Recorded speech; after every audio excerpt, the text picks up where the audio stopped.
तोड़ना चाह रहे हो, पाकिस्तान को तोड़ना चाह रहे हो, पाकिस्तान को तोड़ना चाह रहे हो, पाकिस्तान को तोड़ना चाह रहे हो, पाकिस्तान को तोड़ना चाह रहे हो,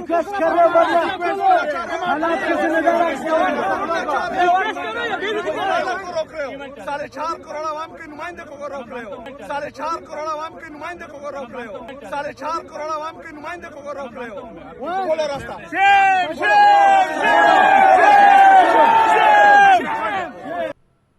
बिस्मिल्लाहिर्रहमानिर्रहीम। अस्सलाम वालेकुम। ये आपका अपना डिजिटल प्लेटफॉर्म है। मैं तारिक मतीन हूँ। वल्लाहु खैरुल माकिरीन।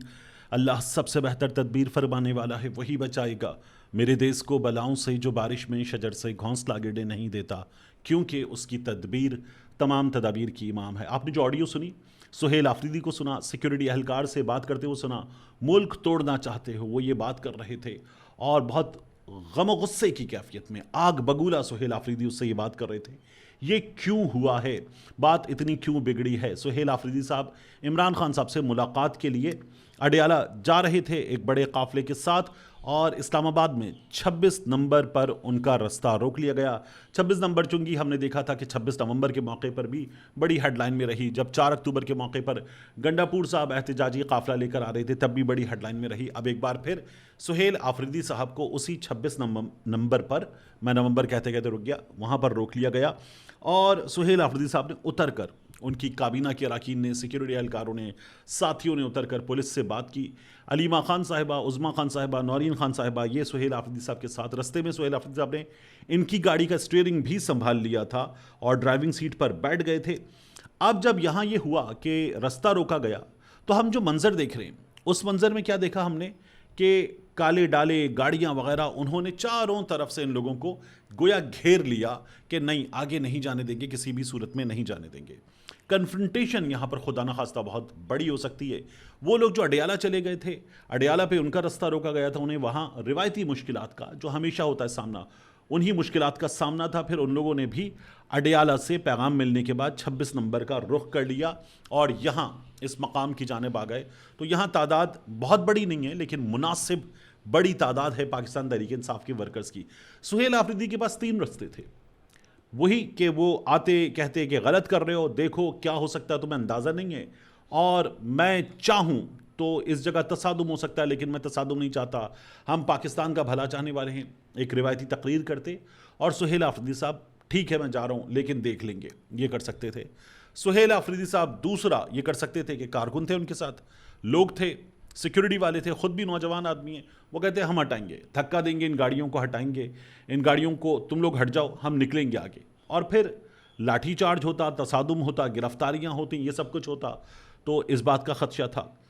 तीसरा ऑप्शन जो था वो सुहेल आफरीदी ने इख्तियार किया कि ठीक है, आपने रास्ता रोका है, हम यहीं धरना देंगे, अब हम यहाँ बैठ जाते हैं, अगर आपकी ये मंशा है, आपको ये मंजूर है, तो फिर ऐसा कर लेते हैं। देखिए, सुहेल आफरीदी साहब ने इस मौके पर एक ट्वीट भी किया, और ट्वीट करके सुहेल आफरीदी साहब क्या कहते हैं, वो कहते हैं कि हम जाना चाहते हैं काबीना के अरकान के साथ, अपने साथियों के साथ, इमरान खान से इजहार यकजहती के लिए अडियाला जाना चाहते हैं।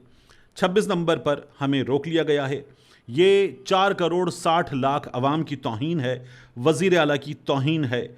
और फिर सुहेल आफरीदी साहब कहते हैं कि खैबर पख्तूनख्वा की वफाकी हुकूमत ने गैस सप्लाई बंद कर दी है, पंजाब हुकूमत ने गंदम की नकलो हरकत रोक दी है, ये तमाम इक़दामात वफाकी रूह और पाकिस्तान के आइन की खिलाफ वर्जी हैं। वो जो बात खड़े होकर कर रहे थे ना पुलिस वाले से, मुल्क तोड़ना चाहते हो, वो उस पुलिस वाले को कहाँ, वहाँ पर सोशल मीडिया मौजूद था, मीडिया पाकिस्तान तहरीक इंसाफ की खबर नहीं चलाता, तो वो पैगाम कहीं और था कि क्या आप मुल्क तोड़ना चाहते हैं, आप क्या कर रहे हैं, आप एक सूबे को साइड पे कर रहे हैं, उसके अवाम को साइड पे कर रहे हैं, उनकी आवाज़ को दबा रहे हैं, और आप पाकिस्तान के सबसे बड़े लीडर की आवाज़ को दबा रहे हैं। पैगाम कहीं और था। और फिर सुहेल आफरीदी साहब ने अपने ट्वीट में वही पैगाम दिया, इंग्लिश में दिया। फिर वो ये कहते हैं कि इमरान खान ने जेल इंतज़ामिया की गफलत से 85% बीनाई खो दी है, उन्हें वकील, फैमिली और ज़ाती मुआलिज से मिलने की इजाज़त नहीं दी जा रही, वफाकी हुकूमत अदालत के अहकामात की खिलाफ वर्जी कर रही है, पंजाब हुकूमत सियासी कैदी के बुनियादी हुकूक पामाल कर रही है, इमरान खान को नवंबर 2025 से मुकम्मल तन्हाई में सॉलिटरी कन्फाइनमेंट में रखा गया है और उनके साथ गैर इंसानी सलूक किया जा रहा है। सुहेल आफरीदी साहब कहते हैं कि हमारा फौरी मुतालबा है इमरान खान साहब की फैमिली और ज़ाती मुआलिज को बिला ताख़ीर रसाई दी जाए और उनकी सेहत قومی تشویش کا باعث ہے. کسی بھی نقصان کی ذمہ داری وفاقی حکومت، پنجاب پولیس، اڈیالہ جیل اور ان کے ہینڈلرز پر ہوگی. قوم دیکھ رہی ہے، تاریخ معاف نہیں کرے گی، انصاف غالب آئے گا.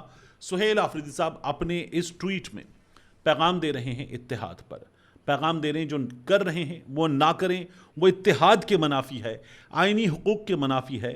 اور سہیل آفریدی صاحب جو ہیں وہ اس وقت بھی پیغام دے کر بات کرنے کی کوشش کر رہے ہیں. اس کے نتیجے میں ہوا کیا؟ اڈیالہ جیل ایک میڈیکل ٹیم پہنچ گئی ہے.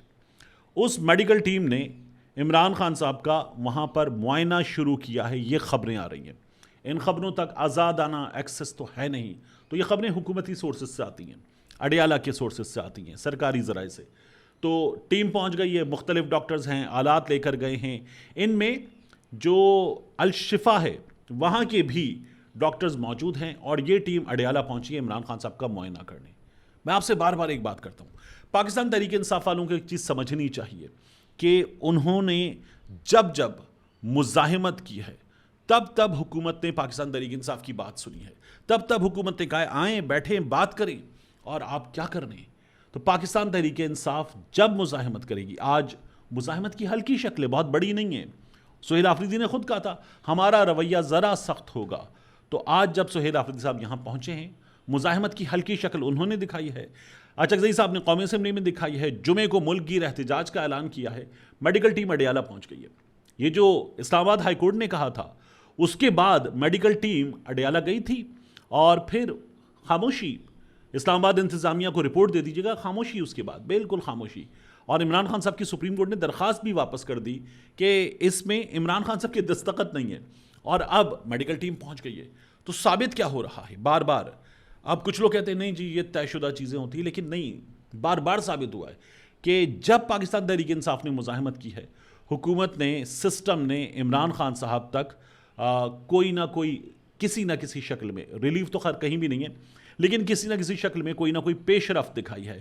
پاکستان تحریک انصاف والوں کو دکھایا کہ آپ کی بات سنی جا سکتی ہے، آپ سے بات کی جا سکتی ہے. آپ بات کریں نا، کیا کر رہے ہیں آپ؟ مظاہرے کی طرف کیوں جا رہے ہیں؟ تصادم کی طرف کیوں جا رہے ہیں؟ آپ بات کریں، آپ ہمارے اپنے ہیں والی بات آپ بات کریں. تو یہ پاکستان تحریک انصاف کو بتایا گیا ہے، اور یہ پاکستان تحریک انصاف کے لیے کلیئر ہے کہ انہیں رستہ کون سا اختیار کرنا ہے، یا کون سا رستہ دکھانا ہے کہ ہم اختیار کر لیں گے، آپ ہمیں مجبور نہ کریں.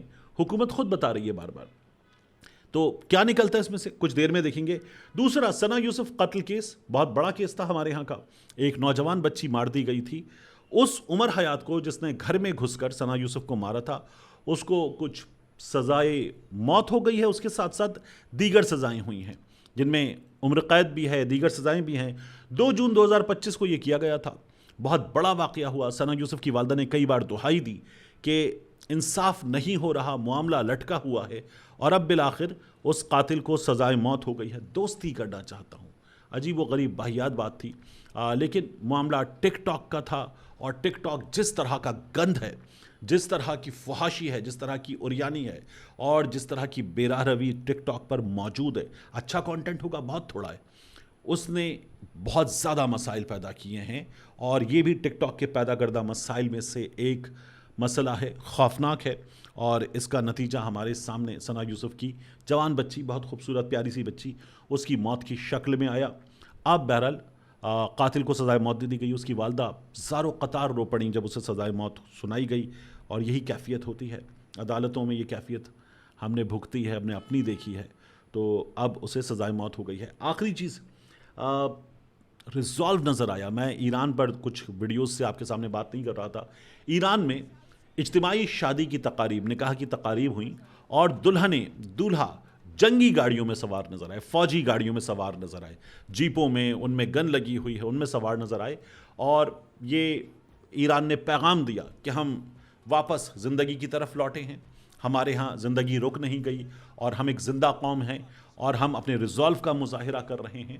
اور فوجی گاڑیوں میں دولہوں کا سوار ہونا، یہ خوشی کو منانا قوم کی طرف سے، اور فوجی گاڑیوں میں سوار ہو کر منانا، یہ پیغام ہے کہ ہم اس حکومت کے ساتھ ہیں، اس رجیم کے ساتھ ہیں. اور ہمارے ہاں جو اتفاق نہیں ہے، یہ باتیں کی جا رہی ہیں، تو یہ سراسر غلط ہے. ہم ایک ہیں، اور ہم جو ہم پر مسلط کی گئی جنگ ہے، اس جنگ میں اپنی حکومت अपने सिस्टम के साथ मौजूद हैं, उस पर भरोसा करते हैं। मिलते हैं इंशाल्लाह आपसे अगली वीडियो में।